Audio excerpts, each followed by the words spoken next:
In 2016, our pollster, Matt Towery, ranked as one of the most accurate in the nation through the primaries and into the general election. And based on his data and his insight, we projected Trump would win in 2016 a week before the election. Quite frankly, my gut tells me Donald Trump will win the state because I believe the turnout is stronger on the Republican side. Well, this week, Matt and I spent some time working through the current data for 2020, what it's telling us about the race to the White House and the battle for the control of the United States Senate. So without further ado, that brings us to tonight's guest, the pollster with the magic touch. Once again, please welcome Matt Towery. Thank you so much for joining us. Thank you, Craig. What's your read on the presidential race in Florida?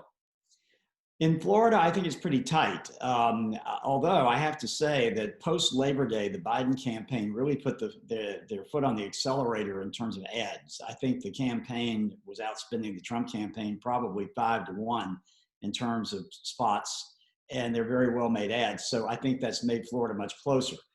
Trump seems to have a natural base in Florida that's a little stronger than some of the other states that are battleground states. That's why you see the numbers being very close here. I think it's a toss-up right now. Would you rather hold President Trump's hand of cards at this point or Joe Biden's hand in Florida? I will tell you after the debates. I am still very much wondering how Joe Biden will perform in the debate. He has not looked as strong as the Joe Biden that I knew when I worked in the U.S. Senate or the Joe Biden that we saw 4 years ago. I don't know to what extent that's going to affect his debate performance. Now, if he has a tough debate performance, then I think it's an entirely different ballgame in Florida, and Trump could really be holding all the cards.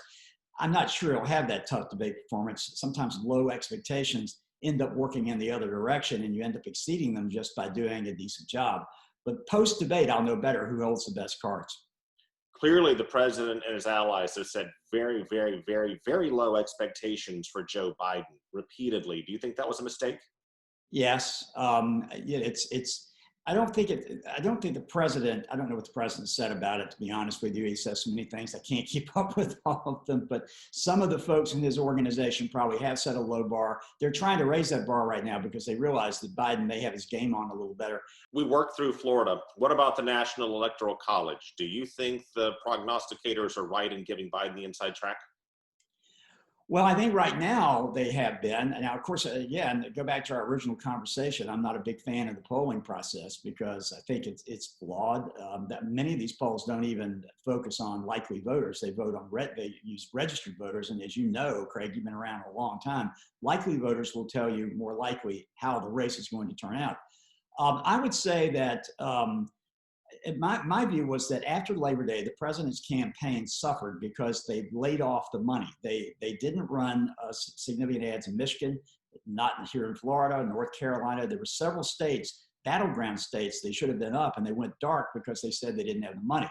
Now they're coming back up, and these races are beginning to tighten. But I would say the president is coming from behind. I don't think he's winning these states right now, but I think he's as we see with the tightening of the battleground averages on Real Clear Politics, that he is now beginning to make his move like a racehorse. We'll see if it's enough to get past Biden. But I would give the edge to Biden right now, particularly in places like Wisconsin. Not sure about Michigan and Pennsylvania, but also Arizona has been very problematic for the president this time. He's not doing as well as he did last time, so he's got a lot of ground to make up in Arizona as well. It's going to be down to the wire in all these battleground states. And of course, we have this issue of mail-in ballots, whether someone thinks they're great or not. We're going to have a lot of them. So we're not going to know who wins the election on election night. Your predictions have been pretty darn good. Give us your prediction for control of the Senate after the election.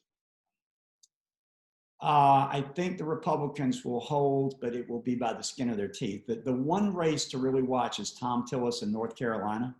If he can't hold on, that will tell you two things. It'd be very hard for Trump to have won North Carolina. If he can't hold on, then the Senate may be lost to the Republicans. So it's going to be very, very tight.